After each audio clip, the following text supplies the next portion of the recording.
بسم اللہ الرحمن الرحیم۔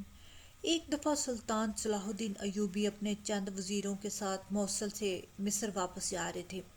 تو راستے میں ان کا گزر بادشاہ رینالڈ کی سلطنت سے ہوا، تو دیکھا کہ ایک جگہ کافی ہجوم لگا ہوا ہے، اور معلوم کرنے پہ پتہ چلا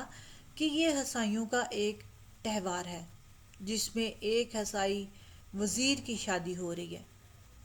یہ سن کر وزیروں مشیروں کا تمام قافلہ اور سلطان صلاح الدین ایوبی رحمۃ اللہ علیہ اسے بغور دیکھنے لگے۔ تھوڑی دیر دیکھنے کے بعد سلطان صلاح الدین ایوبی رحمۃ اللہ علیہ کی زبان سے بے ساختہ نکل گیا کہ کبھی یہ نوجوان اور گھوڑے میدان جنگ کی شان ہوا کرتے تھے، اور اب یہ دونوں ہی شادیوں اور میلوں میں ناچتے پھرتے ہیں۔ ایک وزیر نے سلطان صلاح الدین ایوبی رحمۃ اللہ علیہ سے کہا کہ سلطان معظم، میں آپ کی بات کا مطلب نہیں سمجھا۔ تو سلطان صلاح الدین ایوبی رحمۃ اللہ علیہ کے وزیروں مشیروں کا قافلہ وہاں سے چل پڑا اور اپنی منزل کی طرف رواں دواں ہو گیا۔ راستے میں جب انہوں نے ایک جگہ پر قیام کیا تو ایک اور وزیر نے سلطان صلاح الدین ایوبی سے کہا کہ سلطان معظم، ایک عرض کروں،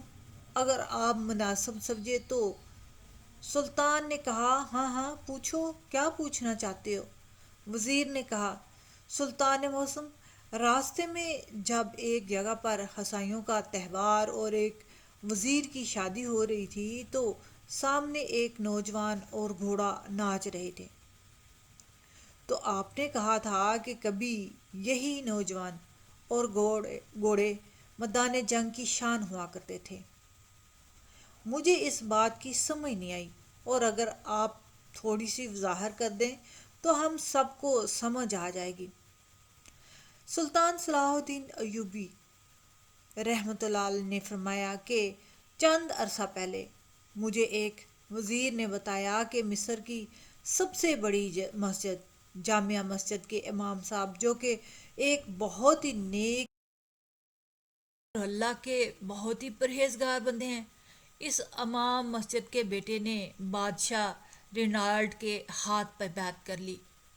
اور بادشاہ رینالڈ نے اسے سونے کے سکوں میں تول دیا تھا، اور اس کو اپنے وزیروں میں شامل کر کے اسے 10 کنیزیں اور ایک خوبصورت محل بنوا کر دیا تھا۔ اس کے بدلے میں بادشاہ رینالڈ نے اس مسلمان مذہب کو چھوڑ کر عیسائی مذہب اختیار کرنے کا کہا تھا،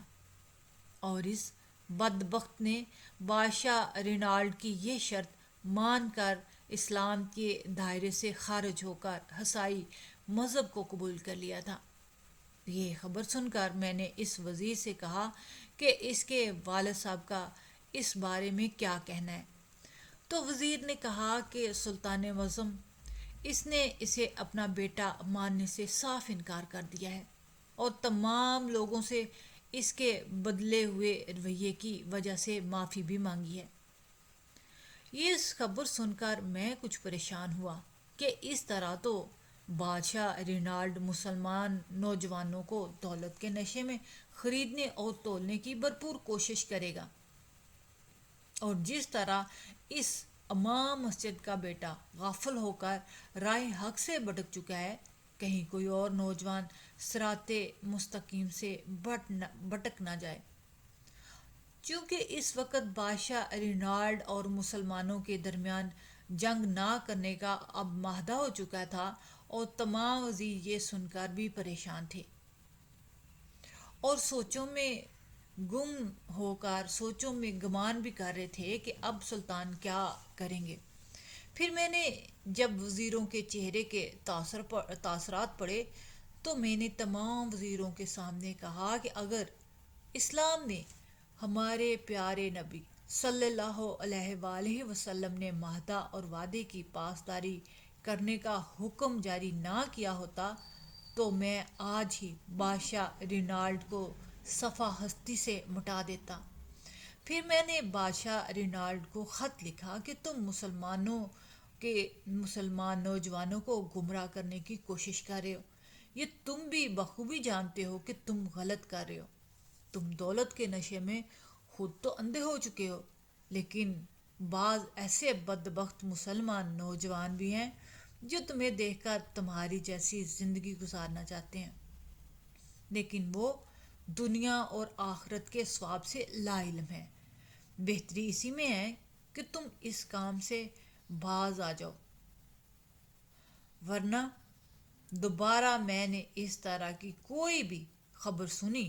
تو میں یہ بھول جاؤں گا کہ ہمارے درمیان کسی بھی قسم کا کوئی معاہدہ ہوا ہے۔ جب ایک قاصد یہ خط لے کر بادشاہ رینالڈ کے پاس گیا تو بادشاہ رینالڈ سمجھ گیا کہ یہ خط یقیناً سلطان صلاح الدین ایوبی رحمۃ اللہ علیہ کا غصے سے بھرا ہوا خط ہے۔ خیر، بادشاہ رینالڈ نے جب یہ خط پڑھا تو اس کے چہرے سے پریشانی واضح ہو گئی تھی۔ سلطان صلاح الدین ایوبی رحمۃ اللہ علیہ کے خط کے بعد جواب میں بادشاہ رینالڈ نے اپنا خط سلطان صلاح الدین ایوبی رحمۃ اللہ علیہ کی طرف بھیجا۔ جب وہ خط میں نے پڑھا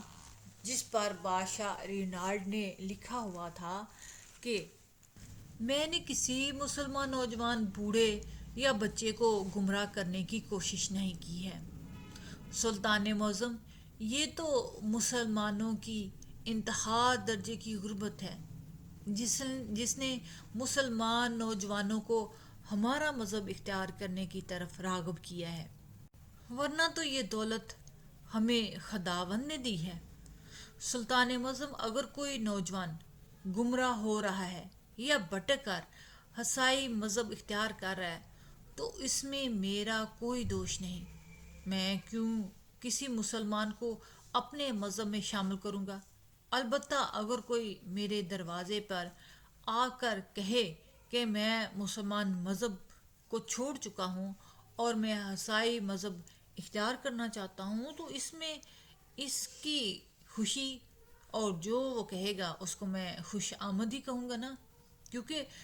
خداوند کریم نے اسے میرے پاس بھیجا ہے کہ میں اسے اپنے اس عظیم مذہب میں شامل کر سکوں۔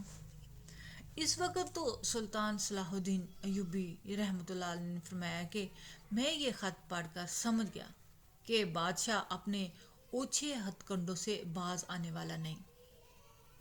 کیونکہ اپنی غلطی کو ماننے کے اس نے بہت سارے مدعے مسلمان نوجوانوں پہ ڈال دیے ہیں، اور آج جب ہم لوگ وہاں سے گزرے جہاں پر عیسائیوں کا تہوار اور شادی ہو رہی تھی تو میرے ساتھ ساتھ آپ لوگوں نے بھی ایک نوجوان اور گھوڑے کو ناچتے ہوئے دیکھا تھا۔ یہ وہی بدبخت امام مسجد کا بیٹا ہے جو ایک وقت پر میدان جنگ کی شان ہوا کرتا تھا، کیونکہ میں نے اسے اپنی آنکھوں سے میدان جنگ میں شیروں کی طرح لڑتے ہوئے دیکھا ہے۔ یہ اسلام کا بہترین مجاہد تھا، لیکن دنیاوی لالچ میں آ کر یہ اپنے راستے اور راہ مستقیم سے بھٹک گیا، اور اب یہ اور اس کا گھوڑا میلوں اور شادیوں کی زینت بنا ہوا ہے۔ اس میں کوئی شک نہیں کہ اس نوجوان میں کوئی خامی ہوگی، جس کی وجہ سے تو اللہ تعالیٰ نے اسے مسلمانوں کے دائرہ کار سے نکال کے رکھ دیا اور عیسائیت میں ڈال دیا، اور آج مجھے یقین ہو گیا کہ اللہ تعالیٰ نے اس کے ساتھ جو بھی معاملہ کیا وہ بالکل حق تھا، کیونکہ اس کی حرکتیں صاف دکھائی دے رہی تھی کہ وہ یہ میدان کی شان مسلمانوں کی آن اور رائے حق کا مجاہد ہونے کی بجائے ناچ گانے میں زیادہ دلچسپی رکھتا ہوگا۔ سلطان صلاح الدین ایوبی رحمۃ اللہ علیہ کی یہ بات سن کر تمام وزیر بڑے ہی حیران ہوئے اور اونچی آواز میں اللہ تعالیٰ سے دعا کرنے لگے کہ یا اللہ، ہم میں جو بھی خامی ہے اسے دور کر دے، اور ہمیں اسلام حق کے مذہب یعنی کہ دائرہ اسلام سے کبھی بھی کسی بھی وجہ سے خارج نہ کرنا، ہمارے دلوں کو مضبوط فرمانا،